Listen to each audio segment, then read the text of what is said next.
ایک شہر کو فتح کیا، اور جب شہر فتح ہو گیا، عیسائی ملک تھا، مسلمانوں کی حکومت قائم ہو گئی، تو ایک عیسائی نے کیا کیا، غصے کے اندر اس نے دیکھا کہ صاحب مسلمان ہمارے علاقوں پہ قابض ہو گئے، مسلمانوں نے ایک مسجد بنائی وہاں پر، وہ عیسائی ایک دن رات میں نکلا اور مسجد میں عین محراب پر جا کر پخانہ کر دیا، اور جب صبح فجر کے وقت مسلمان پہنچے، دیکھا تو وہاں غلاظت تھی،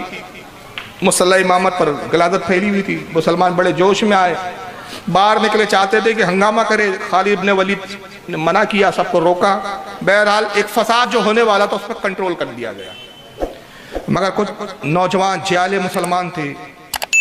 اس بات کو وہ ضبط نہ کر سکے، اندر اندر وہ کھول رہا تھا ان کا خون، غصہ کر رہے تھے، چنانچہ انہی نوجوانوں میں سے ایک نوجوان نے جذبات میں کیا کہ اسی رات چرچ میں پہنچا اور مریم کی مورتی کی ناک کاٹ دی اس نے، مریم کی مورتی رہتی ہے چرچوں میں، مورتی کی ناک کاٹ دی اس نے، اور تختی لگا دی کہ یہ جو ہماری مسجد میں غلاظت کی گئی تھی اس کا بدلہ ہے۔ عیسائی جب اپنے چرچ میں آئے، اتوار کا دن تھا، انہوں نے دیکھا مریم کی مورتی کی ناک کٹی ہوئی ہے، صاف تلوار سے کاٹی ہوئی دکھ رہی ہے، ہنگامہ کر دیا، فساد برپا کر دیا، شور و گل ہوا صاحب، اسلامی فوجیں آئی، ماحول پر کنٹرول کیا گیا، کرفیو نافذ ہو گیا، بہت سارے عیسائیوں کے جو رہنما تھے، پادری تھے، بشاپ تھے، خالد بن ولید کی عدالت میں پہنچے، کہا کہ اے مسلمانوں کے امیر، اب آپ ہمارے بھی امیر ہیں، ہم آپ کی ضمانت میں ہیں، ہم نے جزیہ دینا قبول کیا ہے آپ کو، ہماری عبادت خانوں کی حفاظت بھی اب آپ کے ذمہ ہے، ہمارے ساتھ یہ ظلم ہوا، ہم نہیں جانتے کہ کس نے جو ہے غلاظت کی مسجد میں، اگر باخدا ہم جانتے تو ہم خود اس کو سزا دیتے، لیکن اس کا یہ تو بدلہ نہیں تھا کہ ہماری مریم کی ناک کاٹ دی جائے، بدلہ لینا تو ہمارے چرچ میں بھی کوئی آتا غلاظت پھیلا دیتا ہم دھو دیتے، لیکن یہ تو ہماری مریم کی ہی ناک کاٹ دی گئی، ہمارے نزدیک عیسیٰ کی ماں مریم سے مقدس کوئی شے نہیں ہے، کوئی ذات نہیں ہے۔ حضرت خالد بن ولید نے فرمایا کہ تم اطمینان رکھو، ایک ہفتے کی مہلت دو، اصل مجرم تمہارے سامنے لایا جائے گا اور تمہارے سامنے پیش کر کے پھر مقدمہ دائر کیا جائے گا، اور جو قانون اور جو سزا متعین ہوں گی تم خود اپنی آنکھوں سے دیکھو گے، ایک ہفتے کی مہلت دی جائے۔ اطمینان دلایا، وہ لوگ چلے گئے، ایک ہفتے تک بڑی تحقیق اور تفتیش کی گئی، لیکن اصل مجرم سامنے نہیں آیا، پتہ نہیں چل پایا کون شخص تھا، کون نوجوان تھا، کون وہ آدمی تھا جس نے جا کے وہ ناک کاٹی ہے مریم کی مورتی کی۔ ایک ہفتہ گزر گیا، سارے پادری اور بشاپ پہنچے، وعدے کے مطابق اس وقت پہ پہنچے جو وقت متعین کیا گیا تھا، اور اس امید کے ساتھ پہنچے کہ آج ہم اپنا مجرم بھی دیکھیں گے، اور آج ہم یہ بھی دیکھیں گے کہ خلیج گورنر صاحب جو ہے، امیر صاحب جو ہے، مسلمانوں کے امیر آج کیا فیصلہ دیتے، کیا انصاف کرتے۔ جب عدالت میں پہنچے تو نہ مجرم تھا اور نہ کوئی مقدمے کی بات تھی، انہوں نے کہا مجرم ہمارے سامنے دکھایا جائے، کون وہ بدبخت ہے جس نے ہماری مریم کی مورتی کی ناک کاٹی۔ خالد بن ولید نے فرمایا مجھے افسوس ہے کہ ہم ایک ہفتے میں مجرم کو تلاش نہ کر سکے، میں ایک ہفتے کی اور مزید مہلت چاہتا ہوں۔ پادریوں نے اور عیسائیوں نے شور مچانا شروع کر دیا اور کہا کہ ہم جانتے ہیں کہ یہ کام آپ سے ہوگا نہیں، وجہ یہ ہے کہ مریم کی مورتی کی ناک کاٹنے والا خود مسلمان ہے، لہٰذا آپ اپنی قوم کا آدمی ہے اس لیے اس کو بچا رہے ہیں۔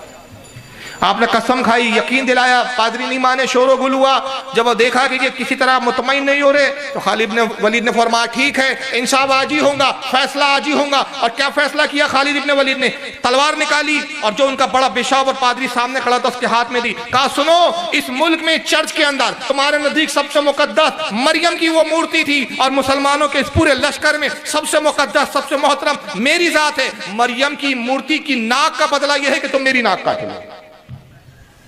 یہی اس کا بدلہ ہے۔ پادری کے ہاتھ میں تلوار ہے، ایک لمحے سوچتا ہے کہ خالد بن ولید کی ناک کاٹوں، کیا یہ انصاف کا تقاضا ہے؟ کیا مریم کی مورتی کی ناک کا بدلہ ہو سکتا ہے کہ خالد بن ولید کی ناک کاٹی جائے؟ آپ نے اپنے چہرے کو آگے کر دیا، تلوار ہاتھ میں،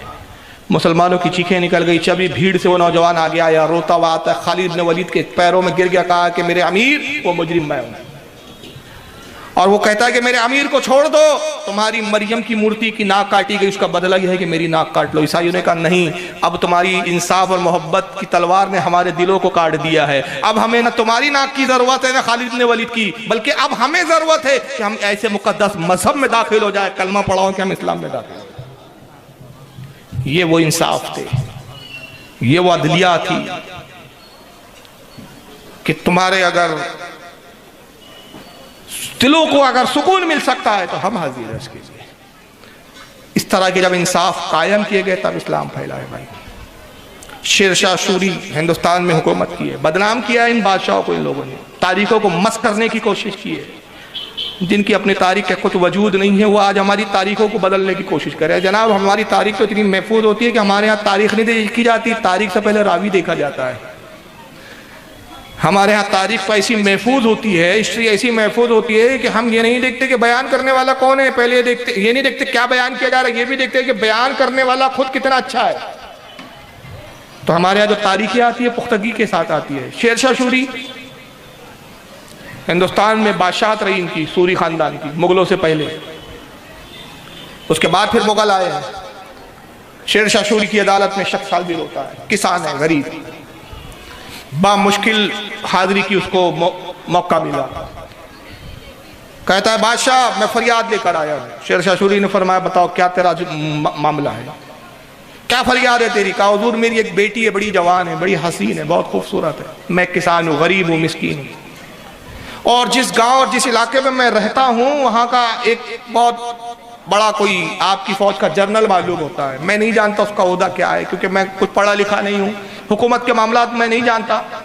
لیکن جس قسم کا وہ زرین لباس پہنتا ہے اور جس شان و شوکت کے ساتھ وہ اپنے لشکر کے ساتھ نکلتا ہے، ساتھ میں فوج ہوتی ہے، وہ ہاتھی پہ سوار ہوتا ہے، تو اس سے میں نے اندازہ لگایا کہ وہ آپ کی حکومت کا کوئی بہت بڑے عہدے پر فائز شخص ہے۔ ہوا یہ کہ حضور ایک مرتبہ وہ ہاتھی پہ سوار جا رہا تھا، میری بیٹی اپنے گھر کے غسل خانے میں نہا رہی تھی جس پر چھت نہیں تھی، اس نے میری بیٹی کو برہنہ نہاتے ہوئے دیکھ لیا، میری بیٹی کے حسن پہ فدا ہو گیا، اور اس کے بعد سے روز آتا ہے اور دھمکی دیتا اور کہتا ہے کہ تیری بیٹی کا نکاح میرے ساتھ کر دیں۔ وہ مسلمان، ہم ہندو دھرم کے ماننے والے، ہم ہندو مذہب کو مانتے ہیں، میں اپنی بیٹی ایک مسلمان کو کیسے دے سکتا ہوں؟ پھر سنا ہے کہ بڑا ظالم ہے، لڑکیوں کو کچھ دن اپنی عیش و عشرت کا شکار کرتا ہے، اپنی عیش پرستی میں مبتلا رہتا ہے، اور پھر جب جی بھر جاتا ہے تو ان لڑکیوں کو چھوڑ دیتا ہے۔ یقیناً میری بیٹی کے بھی ساتھ وہی کرے گا، اس کا مذہب الگ، حضور ہمارا مذہب الگ، میں اپنی بیٹی نہیں دے سکتا۔ میری بیٹی روتی اور کہتی ہے کہ اگر وہ نوبت آئی کہ اس کے ساتھ جانا پڑا اس سے پہلے میں خودکشی کر لوں گی۔ شیر شاہ سوری نے ماجرا سنا، کہا اچھا تو عہدہ نہیں جانتے کس عہدے پر ہے وہ؟ اس کا نام؟ کہا حضور میں نام بھی نہیں جانتا۔ کہا اچھا چلو اس کا حلیہ تو بتا سکتے ہو؟ کہا حضور میں حلیہ بتا سکتا ہوں۔ کسان نے حلیہ بتایا، کہا حضور اس طرح دکھتا ہے، اس طرح دکھتا ہے، یہ شکل ہے، یہ صورت ہے، یہ شباہت ہے، یہ لباس ہے، یہ انداز ہے، یہ ہے، یہ ہے، یہ ہے۔ شیر شاہ سوری نے بڑے غور سے سنا، کہا کہ تو نہیں پہچانتا لیکن جو حلیہ تو نے بتایا ہے ہم اس سے پہچان جائیں۔ کس دن آنے کا اس نے کہا؟ حضور ایک ہفتے کی مہلت دی تھی، ہفتہ ختم ہونے کے قریب ہے، 2-3 دن رہ گئے، فلاں وقت پہ یہ وہ آئیں گا، اور اس نے اس بار وارننگ دی ہے، اور وارننگ یہ دی کہ اگر تو نے اس بار اپنی بیٹی کا نکاح میرے ساتھ نہیں کیا، میرے حوالے نہیں کیا، تیری بیٹی کو ایسے اٹھا کے لے جاؤں گا۔ شیر شاہ سوری نے کہا کہ ٹھیک ہے، اس کا آنے کا جو وقت ہے اس سے پہلے ہم خود پہنچ جائیں گے، اور یہ فیصلہ بادشاہ خود کرے گا، سپاہیوں کو گرفتار کرنے نہیں بھیجا جائے گا، بادشاہ خود یہ فیصلہ کرے گا۔ بادشاہ اس وقت مقررہ سے پہلے خود پہنچ گیا شیر شاہ سوری، بیٹی سے ملاقات کی، بیٹی آئی، اس کی وہ ہندو کسان کی بیٹی آتی ہے، بڑے ادب سے اس نے سلام کیا، شیر شاہ سوری نے سر پہ ہاتھ پھیرا، کہا کہ تم ہماری بیٹی کی طرح ہو، اور میں تیری ایسی ہی حفاظت کروں گا جیسے ایک باپ کا فریضہ ہوتا ہے، میری بیٹی ایک تدبیر ہے وہ سن لو پہلے۔ کہا کہیے بادشاہ سلامت۔ کہا جب وہ بدبخت آ جائے، وہ حکومت کا عہدیدار جو تم سے عیش کرنا چاہتا ہے تمہارے ساتھ، تمہاری عظمت کو داغدار کرنا چاہتا ہے، جب آ جائے تو اس بار ایسے کرنا کہ تم اس کو ہاتھ میں ہاتھ دینا، میٹھی میٹھی باتیں کرنا، اور یہ ظاہر کرنا کہ گویا تم شادی پر آمادہ ہو اور تم خود اس سے محبت کرنے لگی ہو، اور پھر کسی بہانے اس کو اپنے گھر کے کمرے میں لے آنا، خوابگاہ میں لانا، اور اپنی خوابگاہ میں اس کو بٹھا دینا، تو تمہاری جو خوابگاہ یعنی سونے کا کمرہ، اس کے دروازے کی آڑ میں چھپا رہوں گا پہلے سے ہی، اس کو پھر اپنے بستر اور پلنگ پہ بٹھا دینا اور محبت بھری باتیں کرنا، پھر اسی درمیان موقع پا کے چراغ کو گل کر دینا، بس تمہیں اتنا کرنا، باقی اس کے بعد میرا کام۔ کسان کی اس بیٹی کو شیر شاہ سوری نے یہ سارا پلان اور یہ سارا منصوبہ سمجھا دیا، اس نے کہا ٹھیک ہے بادشاہ سلامت، میں آپ کے حکم کے مطابق، آپ کی بتائی ہوئی تدبیر کے مطابق عمل کروں گی۔ بادشاہ اس کمرے میں جا کے دروازے کی آڑ میں چھپ جاتے ہیں۔ وہ بدبخت آیا، آنے کے بعد اس نے کسان کو آواز دی، تبھی اس کی بیٹی دروازے سے باہر نکلتی ہے، بڑے ناز و انداز سے سج دھج کے باہر دلہنوں کی طرح آئی، اور ہاتھ پکڑ کے کہتی ہے کہ حضور میں نے بہت غور کیا تو اس نتیجے میں پہنچی کہ آپ طاقتور ہے، حکومت ہے، ثروت ہے، دولت ہے، سب کچھ ہے آپ کے پاس. ہم چھوٹے سے کسان، غریب کسان، بھلا ہم آپ کا کیا مقابلہ کر سکتے ہیں؟ یہ تو میری خوش قسمتی ہے کہ آپ جیسے امیر و کبیر کی میں بیگم بنوں، ان کی بیوی کہلاؤں. آپ کے ساتھ میں نکاح کروں گی، شادی کروں گی تو پوری زندگی میری بڑی عیش و عشرت کے ساتھ گزریں گی. اور معاملہ یہ ہے کہ جب آپ آتے تھے، میرے والد سے بات کرتے تھے، میں چھپ چھپ کے آپ کو دیکھتی تھی، تو مجھے بھی آپ سے بڑی محبت ہو گئی ہے. میں آپ سے نکاح کے لیے تیار ہوں، اور اپنے والد کو بھی، اپنے باپ کو بھی میں سمجھا دوں گی. چنانچہ یہ ہوا کہ فسلا کر کمرے میں لایا، پلان کے مطابق خوابگاہ میں لاتی ہے، پلنگ پہ بٹھایا، محبت بری باتیں کرنے لگی، اور اسی درمیان چراغ کو گل کر دیا، پھونک ماری، چراغ بجھ گیا. یہ سمجھا کہ صاحب یہ میری خواہش کو پورا کرنا چاہتی ہے. یہ بھی خوش ہوا، مگر جیسے ہی چراغ گل ہوا، ایک چیخ کی آواز نکلی. کسان کمرے میں دوڑتا ہوا آیا، اس کے بعد اس نے چراغ روشن کیا تو نگاہوں کے سامنے منظر تھا، ایک لاشا تڑپ رہا تھا، خون جاری تھا، اور بادشاہ کی تلوار خون سے رنگین تھی، اور شیرشاہ سوری کی آنکھوں سے آنسو جاری تھے. شیرشاہ سوری رو رہا تھا. کسان نے منظر دیکھا، کانپ گیا، کہا بادشاہ سلامت، میں معاملہ سمجھا نہیں. آپ نے اس بدبخت کو تو قتل کر دیا، مگر یہ رونے کا سبب کیا ہے؟ کہا جانتا ہے میں نے چراغ گل کرنے کے لیے کیوں کہا تھا؟ تو اس گورنر کو، اس جنرل کو نہیں جانتا تھا، اس کے عہدے اور اس کے نام اور شخصیت سے تو واقف نہیں تھا، مگر جب تو نے اس کا حلیہ بتایا، اسی وقت میں جان گیا. جانتا ہے جس کو میں نے اپنی تلوار سے قتل کیا، یہ کون ہے؟ یہ کوئی اور نہیں، یہ میرا اپنا بیٹا ہے. اور چراغ میں نے اس لیے گل کروا دیا کہ میں سمجھ گیا تھا کہ آج مجھے انصاف کا تقاضا یہ پورا کرنا ہے کہ انصاف کی خاطر آج اپنے بیٹے کو مجھے سزا دینی ہے. تو چراغ گل کر دیے جائے، کہیں ایسا نہ ہو کہ اس کے چہرے پر قتل کرتے ہوئے جب نظر پڑے تو باپ کی محبت بیٹے کی طرف مائل نہ ہو جائے، اور انصاف کے قائم کرنے میں تاخیر نہ ہو جائے. اس لیے میں نے چراغوں کو گل کروا دیا. یہ تاریخ کب بتاؤں گے تم لوگ بھائی؟ یہ ہندوستان میں حکومت کرنے والے شیرشاہ سوری کی تاریخ ہے، جس نے ایک ہندو لڑکی کو انصاف دلانے کے لیے اپنے بیٹے کو بھی قتل کرنے سے گریز نہیں کیا. خدا کی قسم ہماری تاریخ عدل اور انصاف سے بھری پڑی ہوئی ہے. قربانیوں کی تاریخ ہماری بھری پڑی ہوئی ہے. جنگ آزادی کی اگر ہم بات کریں تو بہادر شاہ ظفر کی قیادت میں ہونے والی جنگ مسلمان کو قائد بنا کر لڑی گئی ہے. جنگ آزادی کا تصور اگر کسی نے دیا ہے کہ انگریزوں کو ہندوستان سے بھگایا جائے،